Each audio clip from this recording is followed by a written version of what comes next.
Hi, this is the Professional Amateur Hour coming to you with another review.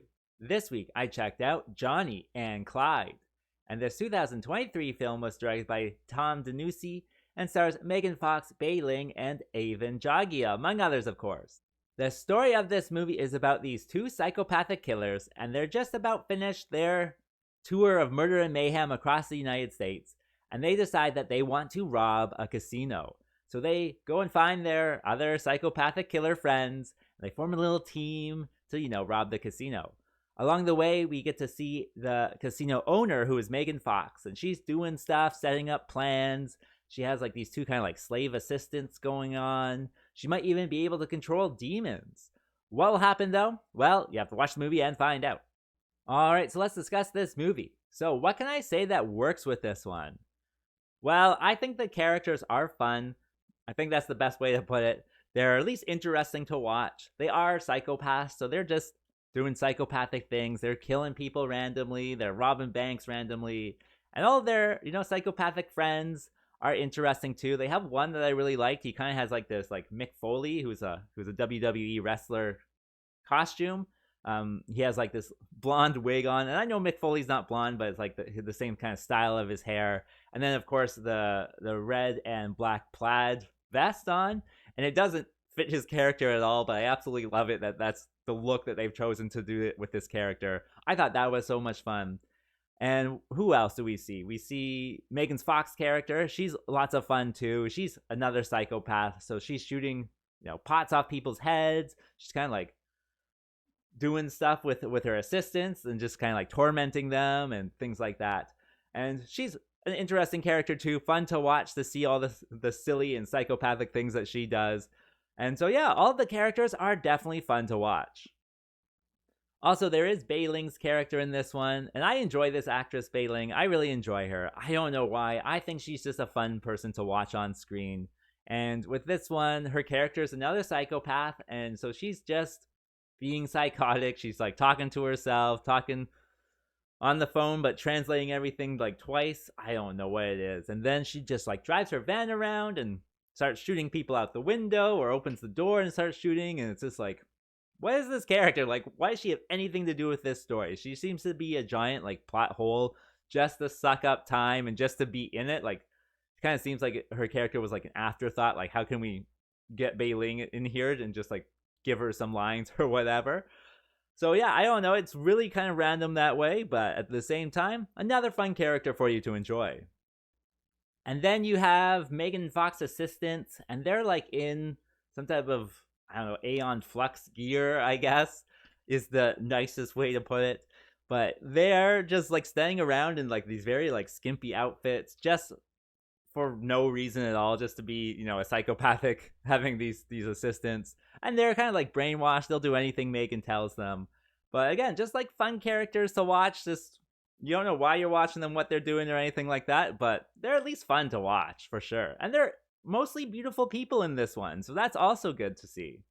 Furthermore, this movie does have a little bit of style to it. I know it's simple, blue lights and red lights, and a little bit of synth music here or there makes it this, I don't know, retro kind of cool feel to it.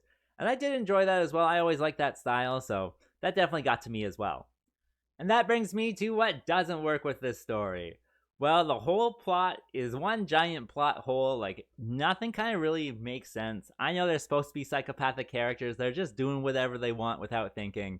But at the same time, the world should at least have some rules, should make some sense. But it never does. And I just left with all of these different questions by the end. Like, why are they even robbing this bank? I don't know if they said it or not, but it's just something they kind of chose to do. Why does Ling live in a van and have all these guns? And I don't know, again, never explained. Nothing is explained. It just kind of happens. Why does Megan Fox have these, S&M assistants? Who knows what's going on with that? And why does she also maybe have a demon involved somewhere? None of it makes sense. None of it has any consistency. It's just like things happening. And so, yeah, the whole plot is this one giant plot hole. What's more with this movie is that it does seem like it's kind of a tax write-off. It's meant to lose money so that, they can have a tax credit here to save, percentage points on taxes elsewhere. and that type of stuff. Even in like their opening credits, they have a list of the production companies and the backers. And so when it gets to like the financiers page, one of the financiers is actually like Tax Credit Financing LLC. And so if that's who's financing this, clearly they're looking for that tax write-off, where this is really just meant to waste money and waste time. So again, they can save money elsewhere. And it definitely shows. It definitely kind of feels like one of those movies. It's kind of interesting that way to someone like me who enjoys all different aspects of the movie industry, whether or not they're made to lose money on purpose. That's still interesting to me. I think it's a weird kind of phenomenon in this industry. Of course, as a bad movie lover, a B movie lover, I'm just going along with it. I'm not, laughing or shouting or doing any of that stuff that I really like doing. It's just there to, waste money and waste time. What can I tell you? In addition, with this movie, it is a little bit long. It's like an hour and 40 minutes. And I think there are quite a few scenes that go on longer than they should.